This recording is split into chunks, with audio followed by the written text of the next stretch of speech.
Okay, so to start off, we're gonna do a slip knot, okay?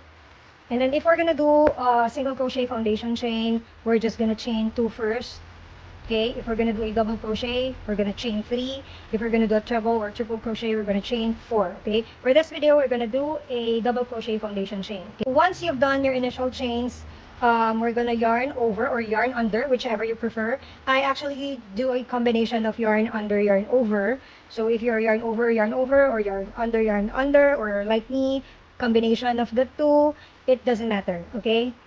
Just follow the procedures. Okay, so I'm gonna do the combination because that's what I'm used to. So after you yarn over or yarn under, you insert your hook on the first chain that you did. Okay, and then yarn under or yarn over. I'll just do my way, okay?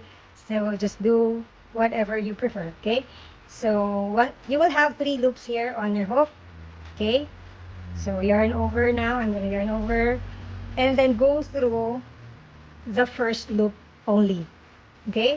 The first loop only, okay? And then I'm gonna do the typical double crochet, okay? There you go. So now I have my first double crochet here. It's up to you if you're gonna count this first 3 chains here as your first double crochet. But for me, I don't count this as my first double crochet. I consider this one my first double crochet. So for the second double crochet, again, you're gonna yarn over or yarn under. And then go through the 2 loops here at the bottom. So you have a chain here at the bottom, okay? So you're gonna go through that one, okay? And then yarn over or yarn under, and then go through 1 loop only, okay? And then do the double crochet. So that's what you're gonna do continuously, okay? So just go through the chain here at the bottom, okay? You have a chain here at the bottom, include the 2 loops there, yarn over or yarn under, go through that chain, and then go through 1 loop first. So do the usual double crochet.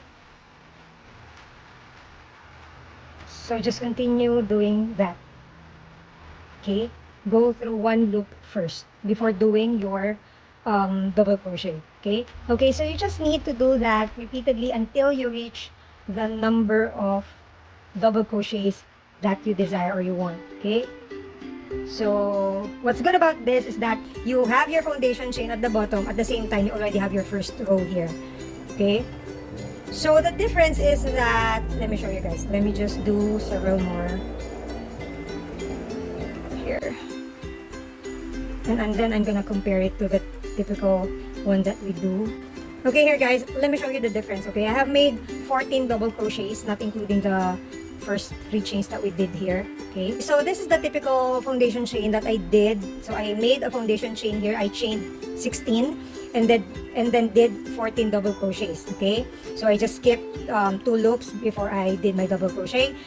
So here, if you can see here, we just have a single line of chains, or I mean single line here, okay? Because when we do the chaining and then double crochet, we usually start our chains at the back loop only, right? At the back loop. Or sometimes we do the chains at the loop behind our chains, right? There's like a stub, like a small stub at the bottom of our chain, but I find it difficult to do that, okay? But here, we don't have any chains like this one, okay? But the one that I taught you, so this is the top chains. We have chains here, and then, tada! We also have chains at the bottom. Okay, so it's cleaner. I find it, consistent. Okay, and also, I find the stretch of this one better because it's consistent. You have the same amount of stretch at the top, and you have the same amount of stretch at the bottom. See? Unlike for this one, okay, we have a stretchy top here, but at the bottom, we don't have that same stretch. So sometimes the tendency, if you do like this kind of chain. It's kind of like curved, something like that, because we tend to do the bottom chains tighter. Okay, so we have like very stretchy top here, very stretchy top, but not as much stretchy bottom. Okay, see the difference? Unlike for this one, we have the same amount of stretch at the top and the bottom. Okay, so we have a consistent like we have a consistent stretch here. Okay, you see the stretch? I find this very amusing compared to this. See, it's kind of pulling in here. Okay. Okay, so I hope this video helped guys on what you're gonna do with your next projects. But you know, if you still prefer doing the traditional one, it's okay still. Okay, so thank you guys. See you next time.